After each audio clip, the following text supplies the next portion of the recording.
Welcome back, Lenz's Comic Corner, Classic / Non-Classic. This is episode number 745 and Doubleshot number 649. Like I said in last episode, one DC trade, one Marvel trade. First up is Batwoman Volume 2, Wonderland. Written by Margie Bennett, artwork by Fernando Belliccio, and John Rush is actually the colorist. The other artists are Scott Gowatsky and Mark Lemon. Kate Perkins does one issue in here. And the cover here is done by Michael Cho. Yep. Now, there's exactly two different... Now, this trade collects Batwoman Volume 2, issues 7 through 11. The first one is a four-parter, where it's Batwoman versus the Scarecrow. Yep. Not a really bad idea to do. I mean, why not have her fight one of the Batman villains? And it's a frickin' Scarecrow. I love this guy. But there is one thing I thought was really weird about this. Okay, they have the Scarecrow show up, and he has the look of his... I thought this was quite interesting. I'm a little surprised they did this. And I know they did this also with Bane when they brought his Arkham Asylum look.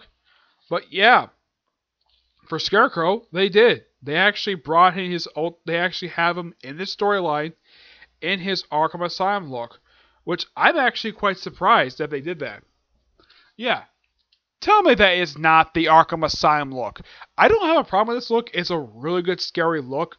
But the only thing I thought was really missing from this look was, in the Arkham Asylum video games, he has a noose around his neck. Yeah, that's the only thing that they don't have here. They have the whole needles thing on his fingertips, the hood, the mask is very similar to how he is in the regular Arkham Asylum video games. But the only change they did make is, well, how should I put this? Is the fact that they give him a noose. That's the only change they made, but pretty much, yeah, it's the same look. Oh, and I thought with the name Wonderland, you're probably thinking, okay, maybe it's her versus the Mad Hatter. Nope, it's Scarecrow. A little weird. I would have thought basically, I actually kind of thought it was going to be, now, if you didn't notice by the first cover, yeah, it's frickin' Scarecrow she's going up against. Which, yeah, not a bad idea. Of course, this particular arc does lead into the Fall of House of Kane storyline, which happens right after this one. The Kate Perkins issue, it's her versus Professor Pig. Yep. As far as I know, this is the first time she's ever fought Professor Pig. Yeah, when it comes to her fighting the Batman villains, the only ones I can think of she's ever fought is Mr. Freeze. She's fought him in the World's Finest arc. Actually, no, it was the arc that came after World's Finest. Let me think. Well, she didn't fight the frickin' Talons because apparently Haiti and Blackman didn't care to have him tie her book to Night of Owls. Yet all the other books did. This book did not, surprisingly. So aside from Scarecrow and Professor Pig, I can't think of any other Batman villain she's... Well, besides these two, the only Batman villain I can think of she's probably fought is, like I said, Mr. Freeze. But as far as I know, she's never fought the Joker or any other villain. Just these three. Though it's a little weird that Kate Perkins is the writer of issue 11. Yeah, I do like the fact that J.H. Williams, Jonathan IV, I'm glad the fact that he allows basically Margie Bennett to continue on as the sole writer of the series, which I think is great because she's a fantastic writer. The story for this is that Scarecrow is infected with a fear toxin and she's hallucinating her lover that she used to have, which is her. I think it was Sadie. Yeah, she's actually from the previous arc of the series. And I'm a little surprised that they actually decided to have her hallucinate her, which is a little weird. And this stuff for the colony, I thought that was really interesting. And then the follow-up thing is her versus Professor Pig. Which, if come to think of it, if you think of Professor Pig, aside from Batman, he's only fought like two other heroes. Batwoman and Nightwing. Yeah, he's also fought the Teen Titans. But I'm like, that's it? I do praise the fact that they actually give credit for the creation of Professor Pig in here, which his creators are Grant Morrison, Andy Kubert, and Frank Quitely. I do praise them for that. I don't like it the fact that they don't credit the creators of Batwoman, well, this one of who happened to be Grant Morrison himself and Greg Rucka. Yeah, Greg Rucka created Batwoman. But I think it's really dumb they don't credit him in this particular thing. But despite that, this is actually pretty good. I'm going to give this a 9.5 out of 10. I looked up if Steve Volume 3 is out yet. It is not. Apparently, it's not coming out until January of next year. I'm like, seriously? I have to wait like 5 months for the next volume? Yeah, it's ridiculous. Alright, next up is Secret Invasion. Yeah, people have talked about this particular thing. People don't say it's a bad storyline. I've heard some praise for, especially the artwork. The artwork I've heard much people talk about, but one thing people thought was disappointing about this thing called Secret Invasion, and yet it turned out to be an actual alien invasion about the frickin' Skrulls. I mean, the best thing about this storyline is that the big brawl in Central Park. Excuse me, yeah. Of course, this is written by Brian Michael Bendis, and artwork by, what's his name here? Lenny Yu, who later came back to do. He's actually worked with the. He actually drew the Avengers several times. I think his most recent time he did it was actually the arc for Avengers that came out just before times where I think I've also seen him in a couple of our books. But the guy is a fantastic artist, and there's some interesting good little plot points in here, like Thor meeting Bucky Cap for the first time. Yeah, and also because of the fact this is like not far removed from what happened in the pages of JMS's Thor, where Thor beat the living crap out of Iron Man for cloning him. Yeah, he says he'll never work with him again. He rejoins the Avengers 2 years later. Yep. Well, 2 years after the storyline started. Yeah, the story came out in 2008, which at DC, I think it was Blackest Night was going at the same time. Yeah, this storyline, now, in the case of Thor joining the Avengers, that happened the following year. Of course, the ending of this did lead into The Dark Reign, which is actually a really good initiative of storylines. Basically, where Norman Osborn's the main villain and him being in control. Look at this only lasted for a year, and then we have the Heroic Age again. Though this basically had a few other really interesting things. Aside from, well, the interaction between Bucky, Cap, and Thor, we also had the death of the Wasp, which Bendis later undid that about 3 years after the story concluded. Yeah, he actually undid her death in his final arc for Avengers, which got praise him for doing that, because it gives. But well, prior to that, for the better part of like a year, Wasp. Well, Hank Pym was wearing this awful looking Wasp costume, and eventually he gave up on that after wearing it for like over a year. And then not long after he started Avengers Academy, he went back being Giant Man again, which is appropriate. The fact he did it, though he's currently dead now. And probably my personal favorite thing about this is Return of Mockingbird. Yeah, Bendis undid a death that was done by Roy Thomas. Yes, he undid a Roy Thomas death, which I think is the only time I can think of he's ever done undid anything Roy Thomas did. Yeah, Roy Thomas wrote the 100 issue for Avengers West Coast. He wrote that, but the next issue, that was not actually his last issue. I believe his last issue was issue 101, which was actually a part of the Blood Tie storyline, which was a cross between that series, Uncanny X-Men, Avengers, and X-Men. That was the story that led into Onslaught. Yeah, Bendis retcons it where it was revealed that the Mockingbird who appeared from issues like 93 to 100 was actually a Skrull. And the Skrull was what the Skrull version of Mockingbird is who Mephisto killed in issue 100 of Avengers West Coast. Which I don't have a problem with that. I think for a lot of people, I think the death was really kind of stupid, and my guess is Bendis must have been a huge fan of the character, even though that he's publicly revealed he's a huge fan of Luke Cage. Luke Cage just played a part here, a very small role in here. If you think of one character in this whole event that doesn't do much of anything, even though he does some things, not a lot, is Spider-Man. Yeah, he does very little in this storyline, but at least he has him show up, unlike in Civil War II, where he was absent. Yes, I still harp on the fact that the last two major storylines did not have Spider-Man in it. If they had Spider-Man, it would have been a heck of a lot better storyline. Though he appeared on the covers, which is kind of weird. Yeah, And probably the biggest player of this whole storyline is not a regular. Is not like I would say Wolverine and Clint Barton got the biggest amount of development. Tony Stark still being crapped on, as always. Though after this, he later get removed as director of S.H.I.E.L.D. because of the whole thing of the fact that the Skrulls infiltrated S.H.I.E.L.D. and S.H.I.E.L.D. had been shut down. Well, actually, it was replaced with Hammer, which was a acronym which stood for nothing. Yeah, that was one thing that Bendis never bothered to do anything with. What did Hammer stand for? As far as I know, nobody ever revealed that little plot point. That was something that Bendis set up in Dark Avengers #1, which came right after this storyline.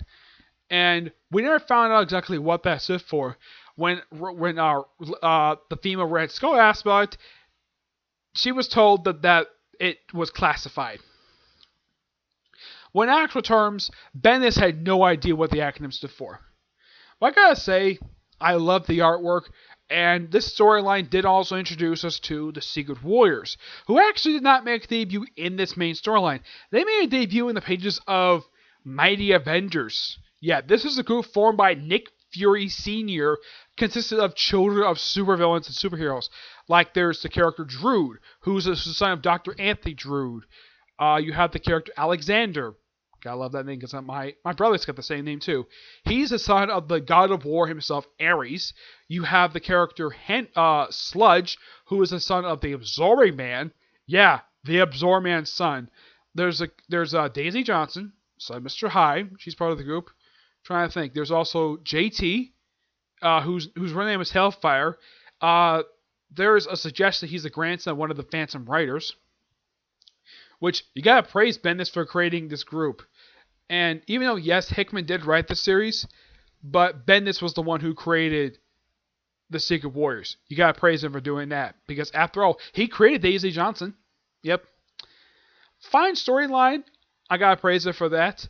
And despite the fact it's really long, probably by far of all the major storylines, all the major miniseries that Bendis has ever did for an event, this is probably by far tied with this. This is actually the second longest one he's actually done. Because the longest one he's done is probably got to be Civil War 2. Yeah, that was 9 issues. I think it was, right? Let me take a look at that.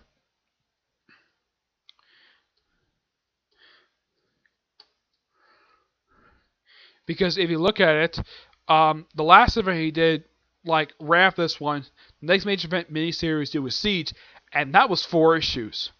That was fine. This was 8 issues. Took up basically, it started from April 2008, finished up in I think it was March 2009. Yeah, 8 issues as well. So technically, this is tied for his longest miniseries event he's actually done. Those of you curious, how long did House of M last? I think that was 5 issues. Let me look it up here. I think it was 5 issues. Mm-hmm.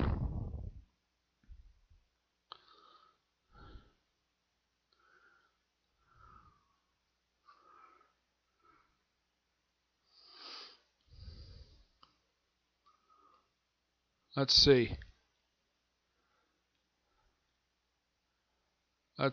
Oh, it's 8 issues. Okay.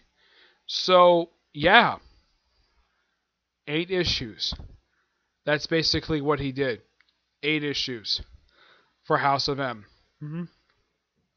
And if you look at Bendis' basically era, whenever he does any crossover events, only 3 of them reached 8 issues, and that was House of M, this event, and Civil War 2.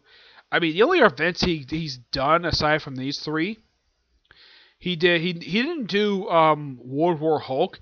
That was Greg Pak, and that was a 5-issue limited series. This was 8. This is nothing unusual for Bendis to do. I would say the shortest event he's actually done was Siege. Yeah, and I own that one. So this is by far the second one I've actually owned that Bendis did. That means the only other one I can think of that he did do, I don't own, is House of M. That's the one I don't own. But I enjoyed this. I'm going to give this a 9.5 out of 10. Love the artwork too. I'm trying to think though. I don't think it was anything really major. I mean, the opening scene itself was actually sort of remade in the Avengers K miniseries, in the Avengers K one shot, which that was Secret Invasion. Yep. Oh yeah, there was also a plot point with the scroll version of Jarvis, who had sort of indirectly kidnapped Daniel Cage, which Jessica Jones and Luke Cage got back. Yep. But yeah, that was a minor plot. That was a subplot. But yeah, in the final 2 issues is when they had the big brawl, which is known as the Battle of Central Park, which is basically the Avengers, all the Avenger teams, the Secret Warriors, the Young Avengers, all team up to take on an army of Skrulls, which they win. Also, the ending of the storyline is pretty much the lead into Dark Reign. What is that? When Norman Osborn kills the Skrull Queen. If you read this event, you would not know that Spider-Man was a Skrull Queen. That was not revealed in this miniseries. Oh no, Bendis revealed that in Mighty Avengers. I'm not kidding. He did do that, which is by far one of the strangest things he's ever done for an event. So a major plot point was not revealed in this very event. It was revealed in a tie-in. Yeah. In the case of the tie-ins themselves, they were in fact really good, and they did expand upon plot points that happened in this particular main event. Now, in the case of War 2, at least Bendis basically managed to make sure that a lot of the tie-ins did make sure a lot of tie-ins did matter. Unlike in the case of Secret Empire last year, where the tie-ins meant absolutely nothing to the main event. I mean, the only books that actually bothered to sort of expand upon barely anything in the main event was Captain America's Steve Rogers, the 2 Captain America books. While the tie-ins did virtually almost nothing. They barely expanded upon anything at all. I mean, the only thing that comes closest, maybe aside from those 2, is probably Secret Warriors. Because almost everything else has really nothing to do with the main event itself. Alright, so that's really it for this particular review. And if Marvel ever did major event ever again, as a scale that was of Secret Empire, please, for the love of God, whoever does the main event, Editor-in-Chief of Marvel, C.B. Sebesky, if anyone does a major event again, have C.B. Sebesky send a note to the writers of the tie-ins. Make sure you expand upon stuff in the main series. Because apparently, Secret Empire, no one got the memo. Just, oh yeah, let's be a tie-in to this event that didn't bother to expand upon any major plot point in the major event. Yep. Which I keep harping on that. Events like this actually manage to have the tie-ins actually matter. In the case of Secret Empire, nope. It's like they don't care. It's one of my biggest problems with Secret Empire is that the tie-ins do not manage to expand upon what happens in the main event. Sometimes the tie-ins expand upon other tie-ins, but do they expand upon the main event? Oh, God forbid they do that. Yep. At least Bendis understood this concept when he did Civil War 2 2 years ago, but apparently he didn't pass that memo to Nick Spencer. Yeah. Though I think, as far as I can tell, I don't know Fear itself. It's been a little while since I read Fear itself, but I think that the tie-ins did loosely expand upon what happened in the main event. So at least Matt Fraction had a pretty good idea of how to do an event. Rick Remender, despite the fact he's only done one Access, at least the tie-ins managed to expand upon what happened in the actual main event.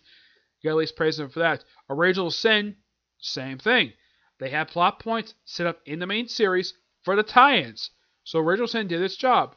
Secret Wars 2 technically did kind of do this, but I still harp on Secret Empire for doing this crap. But at least Damnation, at least you have Danny Coulson, despite the fact it was his first event, at least he actually bothered to actually have the tie-ins actually matter.